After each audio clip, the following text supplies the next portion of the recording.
حضور اقدس صلی اللہ علیہ وسلم کا ارشاد ہے، جو شخص حج کے لیے جائے اور راستے میں انتقال کر جائے، اس کے لیے قیامت تک حج کا ثواب لکھا جائے گا، اور اسی طرح جو شخص عمرے کے لیے جائے اور راستے میں انتقال کر جائے تو اس کو قیامت تک عمرے کا ثواب ملتا رہے گا، اور جو شخص جہاد کے لیے نکلے اور راستے میں انتقال کر جائے اس کے لیے قیامت تک مجاہد کا ثواب لکھا جائے گا۔ ایک اور حدیث میں وارد ہے، جو شخص حج یا عمرے کے لیے نکلے اور مر جائے، نہ اس کی عدالت میں پیشی ہے اور نہ حساب کتاب اس سے لیا جائے گا، اور اس سے یہ کہہ دیا جائے گا کہ جنت میں داخل ہو جاؤ، اور وہ جنت میں داخل ہو جائے گا۔ ایک حدیث میں ارشاد فرمایا، بیت اللہ اسلام کے ستونوں میں سے ایک ستون ہے، جو شخص حج یا عمرے کے لیے نکلے اور راستے میں مر جائے تو جنت میں داخل ہو جائے گا، اور جو فراغت کے بعد واپس ہو تو وہ اجر غنیمت کے ساتھ واپس ہوگا۔ یعنی مطلب یہ ہے کہ دنیا میں اس نے حج کے لیے جو کچھ پیسہ خرچ کیا ہوگا، اللہ تعالیٰ واپسی پر اس کو اس خرچ کا بدلہ دے دے گا۔ اسی طرح ایک حدیث میں وارد ہے، جو شخص مکے کے راستے میں جائے یا واپسی میں مر جائے تو نہ اس کی پیشی ہوگی اور نہ اسے حساب کتاب لیا جائے گا۔ حدیث شریف میں وارد ہوا ہے کہ آدمی کے مرنے کی بہترین حالت یہ ہے کہ حج سے فراغت پر یا رمضان کے روزے رکھ کر مرے، یعنی یہ دو حالتیں ایسی ہیں کہ گناہوں سے پاک صاف ہو جائے گا، اور جب وہ مرے گا تو وہ سیدھے جنت میں جائے گا۔ ایک حدیث میں ہے، جو احرام کی حالت میں مرے گا وہ حشر میں لبیک کہتا ہوا اٹھے گا۔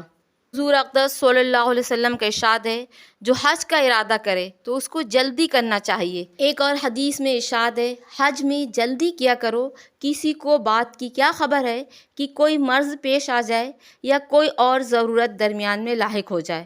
ایک اور حدیث میں ہے، حج نکاح سے مقدم ہے۔ ایک حدیث میں ہے، جس کو حج کرنا ہے جلدی کرنا چاہیے، کبھی آدمی بیمار ہو جاتا ہے، کبھی سواری کا انتظام نہیں رہتا، کبھی اور کوئی ضرورت لاحق ہو جاتی۔ ایک حدیث میں ہے، حج کرنے میں جلدی کرو، نہ معلوم کیا عذر پیش آ جائے۔ ان احادیث کی بنا پر ایک بڑی جماعت کا مذہب یہ ہے کہ جب کسی شخص پر حج فرض ہو جائے تو اس کو فوراً ادا کرنا چاہیے، تاخیر کرنے سے گناہگار ہوتا ہے۔ ایک حدیث میں آیا، فرض حج ادا کرو، وہ 20 مرتبہ جہاد کرنے سے بڑھا ہوا ہے۔ ایک حدیث میں کہ حج کرنا جہاد ہے اور عمرہ کرنا نفل ہے۔ حضور اقدس صلی اللہ علیہ وسلم کا ارشاد ہے، جب حاجی لبیک کہتا ہے تو اس کے ساتھ اس کے دائیں اور بائیں جو درخت، ڈھیلے وغیرہ ہوتے ہیں وہ سب لبیک کہتے ہیں۔ اسی طرح سلسلہ زمین تک، منتہا تک یہ سلسلہ چلتا رہے گا۔ لبیک کہنا حج کا شعار ہے۔ حضرت موسیٰ علیہ السلام جب لبیک کہتے تھے تو حق تعالیٰ شانہ جواب میں فرماتے تھے، لبیک یا موسیٰ۔ حاجی کی ایک لبیک ہی نہیں، اس کی ہر چیز میں مستقل اجر و فضیلت ہے، ثواب ہے۔ حضرت عبداللہ ابن عمر فرماتے ہیں، میں حضور اقدس صلی اللہ علیہ وسلم کی خدمت میں مینا کی مسجد میں حاضر تھا۔ دو شخص، ایک انصاری اور ایک ثقفی، حاضر خدمت ہوئے۔ سلام کے بعد عرض کیا، حضور ہم کچھ دریافت کرنے آئے ہیں۔ حضور نے فرمایا، تمہارا دل چاہے تو تم دریافت کر لو، اور تم کہو تو میں بتا دوں کہ تم کیا دریافت کرنا چاہتے ہو۔ ان دونوں صحابیوں نے عرض کیا کہ ہمیں آپ ہی ارشاد فرما دیں۔ حضور نے فرمایا، تم حج کے متعلق پوچھنے آئے ہو کہ حج کے ارادے سے گھر سے نکلنے کا کیا ثواب ہے، طواف کے بعد 2 رکعت نماز پڑھنے کا کیا فائدہ ہے، صفا مروہ کے درمیان دوڑنے کا کیا ثواب ہے، عرفات پر ٹھہرنے اور شیطان کو کنکریاں مارنے کا اور قربانی کرنے کا اور طواف زیارت کرنے کا کیا ثواب ہے۔ انہوں نے عرض کیا، اس ذات کی قسم جس نے آپ کو نبی بنا کر بھیجا ہے، یہی سوالات ہمارے ذہن میں تھے۔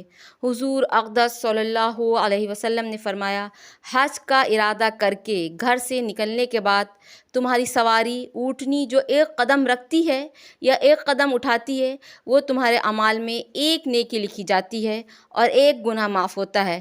طواف کے بعد 2 رکعتوں کا ثواب ایسا ہے جیسا ایک عربی غلام کو آزاد کیا ہو۔ صفا اور مروہ کے درمیان سعی کا ثواب 70 غلاموں کو آزاد کرنے کے برابر ہے۔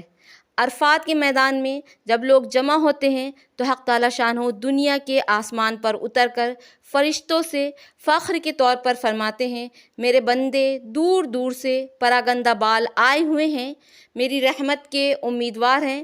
اگر تم لوگوں کے گناہ ریت کے ذروں کے برابر ہوں یا بارش کے قطروں کے برابر ہوں یا سمندر کے جھاگ کے برابر ہوں، تب بھی میں نے معاف کر دیے۔ میرے بندو جاؤ، بخشے بخشائے چلے جاؤ، تمہارے بھی گناہ معاف ہیں، جن کی تم سفارش کرو ان کے بھی گناہ معاف ہیں۔ اس کے بعد حضور اقدس صلی اللہ علیہ وسلم شیطان کے کنکری مارنے کا حال یہ ہے کہ ہر کنکری کے بدلے ایک بڑا گناہ جو ہلاک کر دینے والا ہو معاف ہوتا ہے۔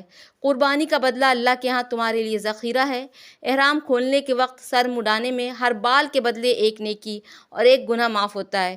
ان سب کے بعد جب آدمی طواف زیارت کرتا ہے تو ایسے حال میں طواف کرتا ہے کہ اس پر کوئی گناہ نہیں ہوتا، اور ایک فرشتہ مونڈھوں کے درمیان ہاتھ رکھ کر کہتا ہے، آئندہ 10 نو اعمال کر، تیرے پچھلے تمام گناہ معاف ہو چکے ہیں۔ وما علینا الا البلاغ۔ والسلام علیکم ورحمۃ اللہ وبرکاتہ۔